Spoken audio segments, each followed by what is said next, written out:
శ్రీకృష్ణ పరబ్రహ్మణే నమః. అరుణాయ నమః, అచలాయ నమః, రమణాయ నమః, రామకృష్ణాయ నమః, శ్రీదత్త గురుభ్యో నమః. మనం శ్రీ శంకరులు రచించిన పరాపూజ గురించి చెప్పుకుంటున్నాం. అందులోని తర్వాత శ్లోకాలు 7వ భాగం అన్నమాట. ఇప్పుడు దానికి ముందు మనం దక్షిణామూర్తి శ్లోకం చెప్పుకుందాం.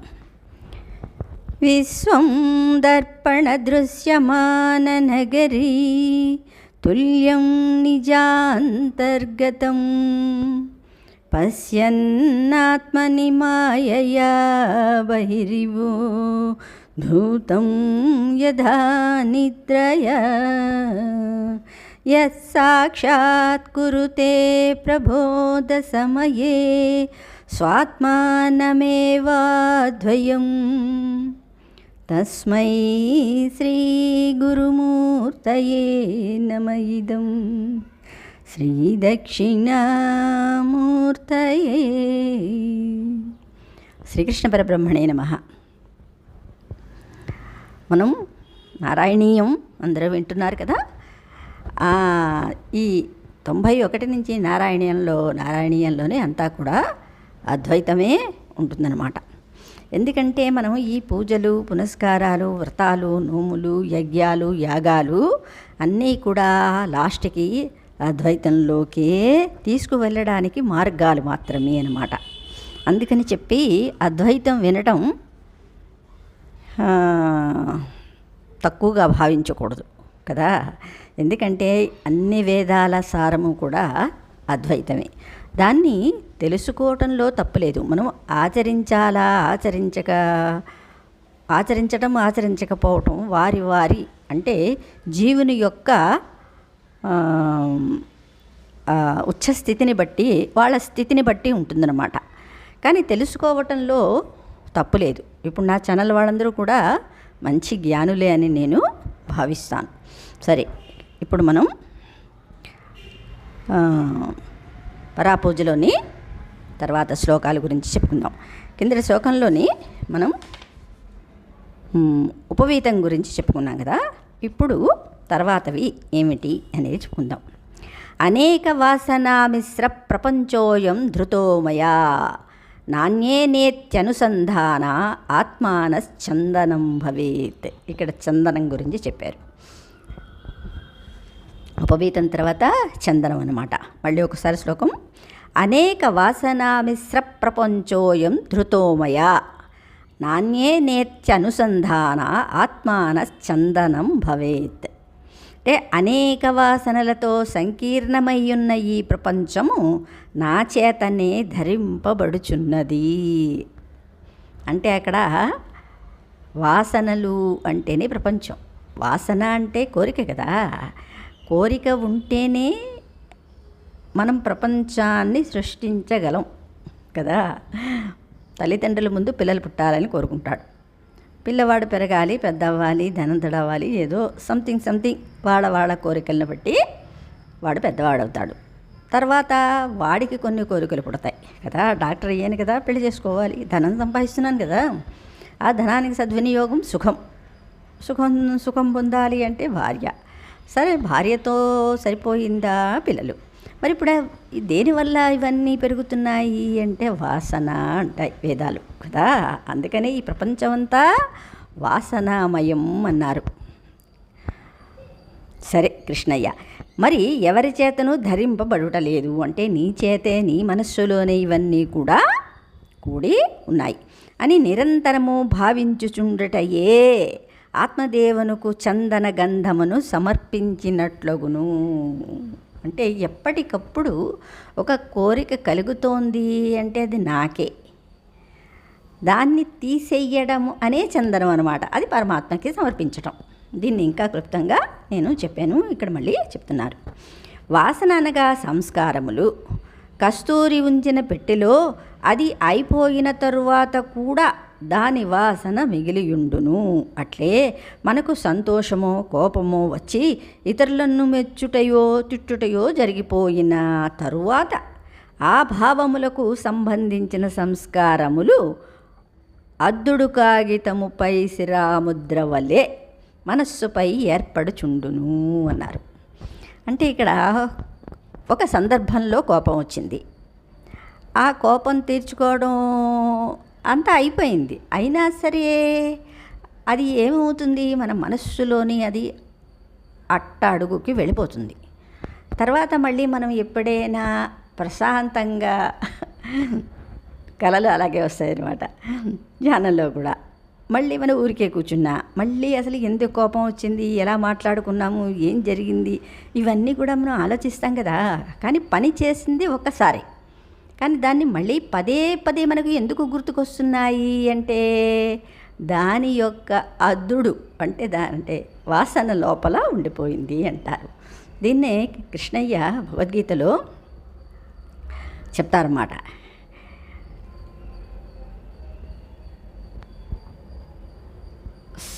కృష్ణయ్య సరే మళ్ళీ తర్వాత చెప్తాను. శిరాముద్ర వలె మనస్సుపై ఏర్పడుచుండును. ఈ సంస్కారముల వలననే కోరికలు, సంకల్పములు, వాని వలన సంసారము ప్రబలుచుండును. ఇప్పుడే మనం చెప్పుకున్నాం కదా.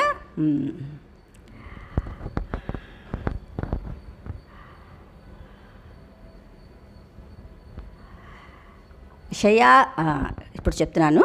విషయా వినివర్తంతే నిరాహారస్య దేహినః రసవర్జం రసోప్యస్య పరం దృష్ట్వా నివర్తతే దృష్ట్యా అన్నమాట. అక్కడ అంటే ఈ వాసనలు ఎప్పుడు మరి పోతాయండి? ఇవన్నీ ఒక ముద్దలాగా మన హృదయంలోవి చేరిపోయాయి. దాన్నే కృష్ణయ్య చెప్తారు. జ్ఞానాగ్నిదగ్ధ కర్మాణం తమాహు పండితం బుధా. ఎవరైతే జ్ఞానులో వాళ్ళకి జ్ఞానం ద్వారా అంటే అహం బ్రహ్మస్మి అనే జ్ఞానం ద్వారా ఈ చిట్ట చెరుగుతుంది. పరందృష్ట నివర్తతే అన్నారు కదా. అందుకని ఆ జ్ఞానం కలిగాక ఈ యొక్క చిట్ట చెరిగిపోతుంది అనమాట. అప్పటి వరకు ఈ వాసనలు ఉంటాయి. అంటే అగ్ని పుట్టినప్పుడు ఏ విధంగా ధూపం వస్తుందో దాన్ని చందనం అన్నారు ఇక్కడ. అర్థమైంది కదా. కృష్ణయ్య ప్రబలచుండును అంటే సంసారం ప్రబలచుండును. ప్రతి జీవునకు ఈ ప్రపంచము వాని మనస్సు యొక్క సంస్కారములను అనుసరించియే గోచరించుచుండును. అర్థమైంది కదా. చూడు, ఎవరికైనా ఒక మనిషి, ఒక జీవుడు వాళ్ళకి చాలా ఇష్టంగా కనపడతాడు. అదే మనిషి ఇంకొకరికి చాలా చెడ్డవాడుగా గోచరిస్తాడు. అంటే ఇది ఎక్కడ ఎవరి యొక్క ప్రభావం అంటే నీ మనస్సు యొక్క ప్రభావాన్ని బట్టే వాళ్ళకి వాళ్ళ ఆశల్ని బట్టి వాళ్ళకి అలాగా కనబడుతుంది. అలాగే దృశ్య ప్రపంచం అంతా కూడా అంతే. నిద్రలో మనస్సు లయించినప్పుడు ప్రపంచము గోచరించుటలేదు. మేలుకొనుచున్నప్పుడు మనస్సుతో పాటే ప్రపంచము గోచరించుచున్నది. కాబట్టి మనకు మనస్సు లేకున్నా ప్రపంచము లేదు అనగా ఎవని మనస్సేవానికి ప్రపంచం అన్నమాట. కావున మన ప్రపంచమును మన మనస్సు చేత మనమే ధరించుచున్నాము, కానీ ఇంకొకరు ఇంకొక దేవుడెవరు ధరించటం లేదు అన్నారు.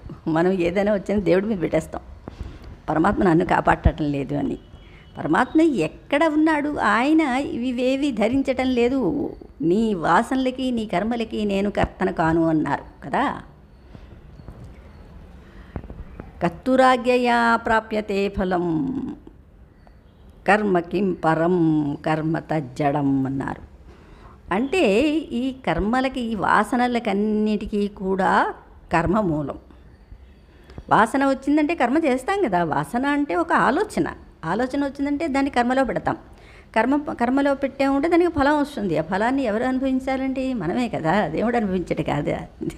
కృష్ణయ్య ఇది చాలా సూక్ష్మమైన సబ్జెక్టే, కానీ చిన్న ఇవి మనం పట్టుకుంటే తరించిపోవడానికి చాలా ఉత్తమమైనవన్నమాట. అందుకనే స్వల్పమప్యస్య ధర్మస్య త్రాయతే మహతో భయాత్ అన్నారు. ఇక్కడ ధర్మం అంటే ఏదో మడికట్టుకొని పూజ చేయటం కాదు.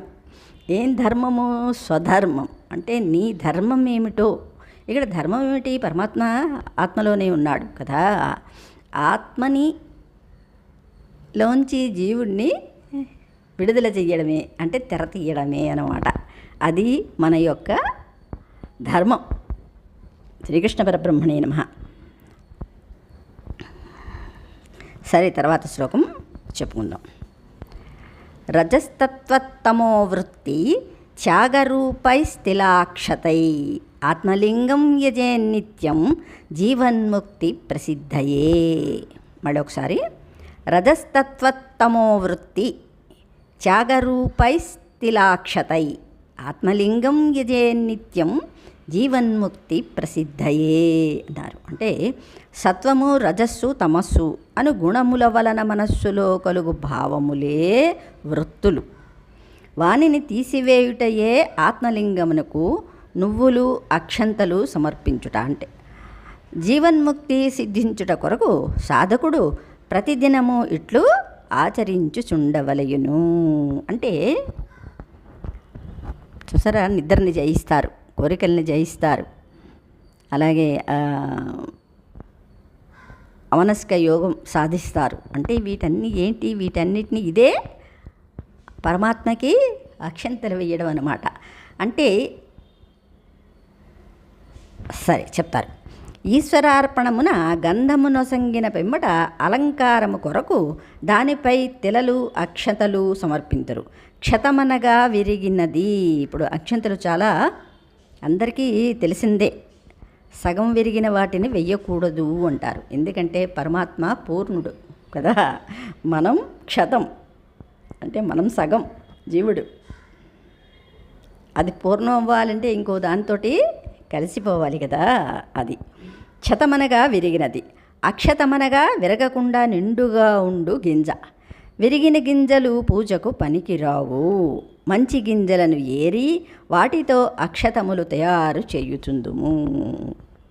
మనకి ప్రతిరోజు పూజ చెయ్యటమే తెలుసు, కానీ దాని వెనకాతలు ఉన్న మర్మం అర్థం చేసుకోవటం కష్టం అన్నమాట. ఎందుకు అంటే కృష్ణయ్య చెప్పారు.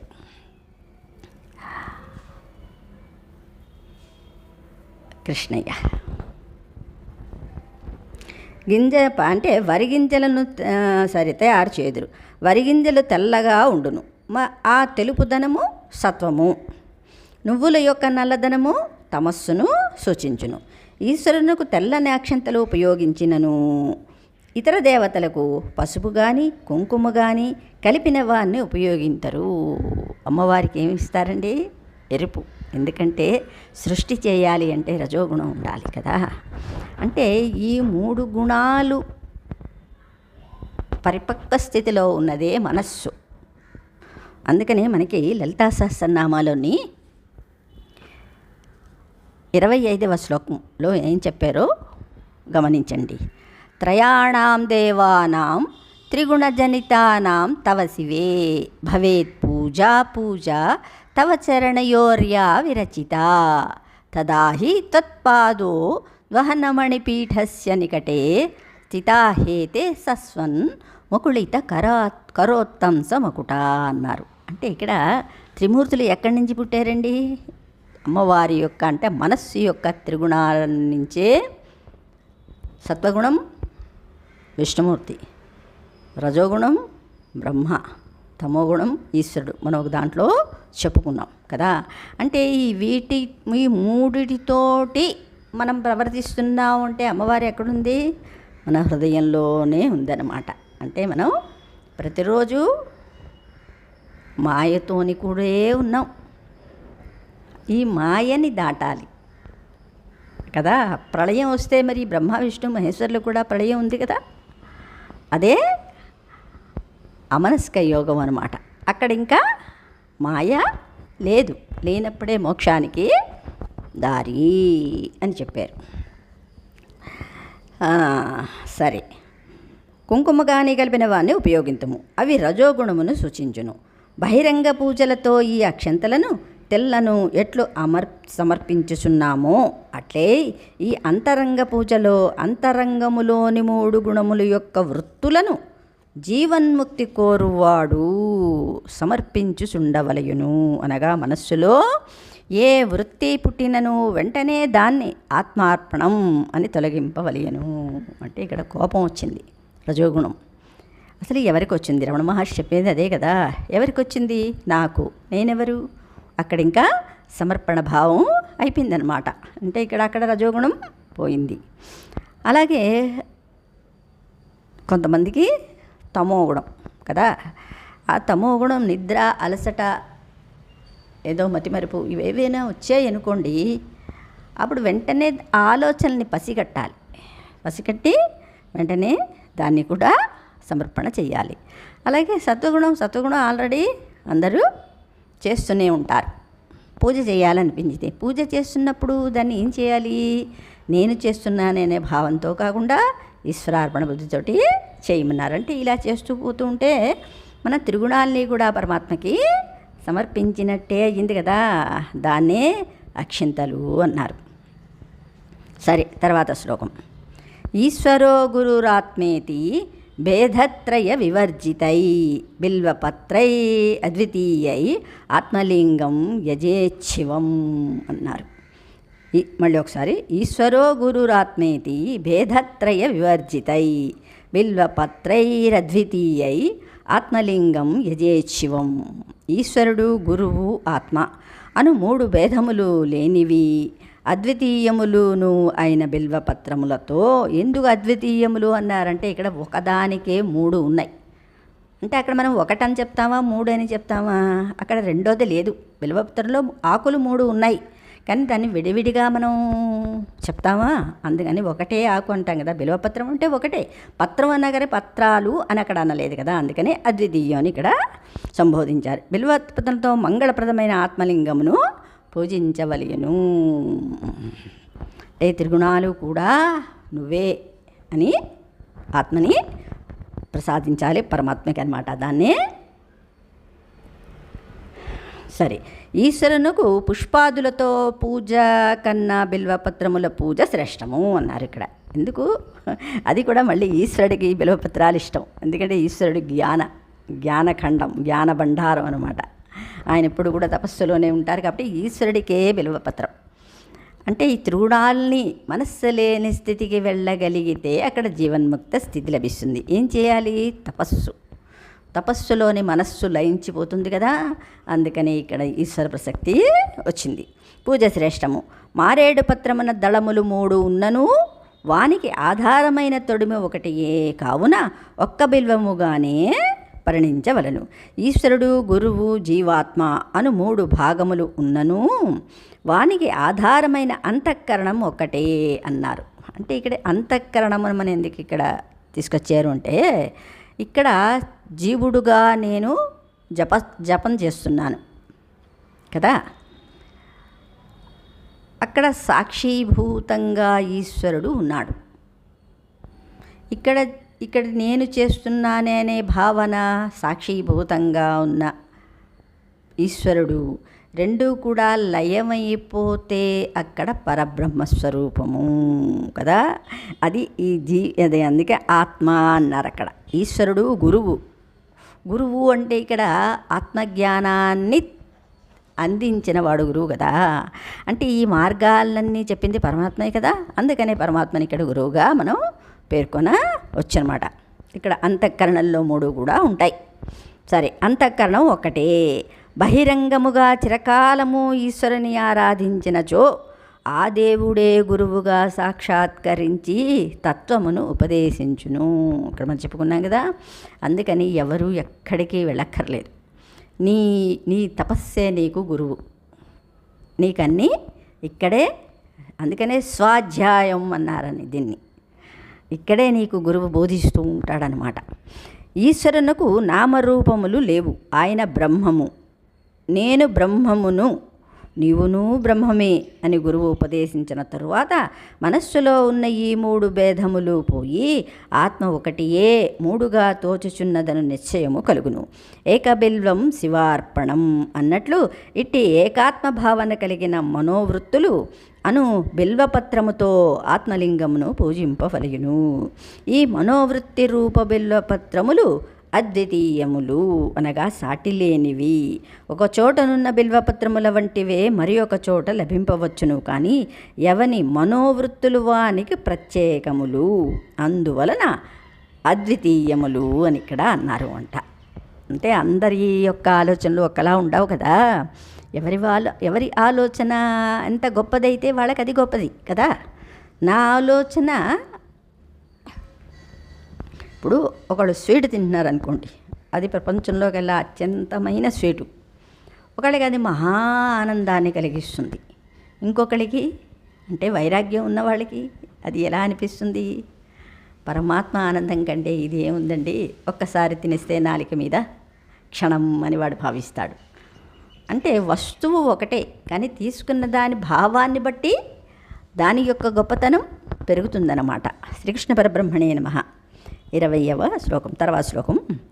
సమస్త వాసనాత్యాగం ధూపం తస్య విచింతయేత్ జ్యోతిర్మయాత్మ విజ్ఞానం దీపం సందర్శయేద్బుధ అన్నారు. మళ్ళీ ఒకసారి. సమస్త వాసనాత్యాగం ధూపం తస్య విచింతయేత్ జ్యోతిర్మయాత్మ విజ్ఞానం దీపం సందర్శయేద్బుధ. అందుకని మన బయట ఎన్ని దీపాలు వెలిగించినా లాభం లేదు. జ్ఞానదీపం అనేది హృదయంలో వెలిగితేనే, ప్రకాశిస్తేనే ఆ ప్రకాశంలో పరమాత్మని మనం చూడగలుగుతాం. ఇక్కడ చూడడం అనే సందర్భం కూడా కాదు, గ్రహించగలుగుతాం అన్నమాట. విద్వాంసుడు ఆత్మదేవునికి సమస్త వాసనలను త్యజించుటయే ధూపముగా నొసంగి జ్యోతిర్మయమైన ఆత్మజ్ఞానమును దీపముగా చూపవలయును. అగరు సాంబ్రాణి ముద్దల వలె అనేక జన్మల నుంచి సంచితములైన కర్మవాసనలు మనస్సు లోపల ముద్దలుగా పడియుండును. దాన్నే అన్నారు జ్ఞానాగ్నిదగ్ధ కర్మాణం అని కదా. పడియుండును. వాని యందు జ్ఞానం అను నిప్పును వేసినచో అవి దగ్ధములగుచు వాని నుండి బయలుదేరు పొగలే ఆత్మదేవునికి ధూపములు. అంటే అవి ఆ వాసనలన్నీ కూడా బహిర్గతమైపోతాయి అన్నమాట. అప్పుడు కేవలంగా నువ్వు అంటే జీవుడు పరమాత్మగా మిగలడమే ఇక్కడ ఆత్మదేవునికి ధూపం వేయడం అన్నమాట. దీపములు చంద్రుడు, సూర్యుడు మొదలుగా సకల జ్యోతిష్యులకు ఆత్మయే స్వరూపము అను విజ్ఞానమే ఆత్మపూజయందు దీపము. ఇప్పుడు మనం ఒకసారి చెప్పుకున్నాం, పగల సూర్యుడు దీపంలాగా, రాత్రి చంద్రుడు దీపంలాగా. ఈ రెండూ లేనప్పుడు నీ మనస్సే, నీ హృదయమే నీకు దీపం. ఈ మూడిటికి ప్రకాశాన్ని ఇచ్చేది ఎవరు అంటే పరమాత్మ. అదే ఇక్కడ చెప్పారు. శ్రీకృష్ణ పరబ్రహ్మణే నమః.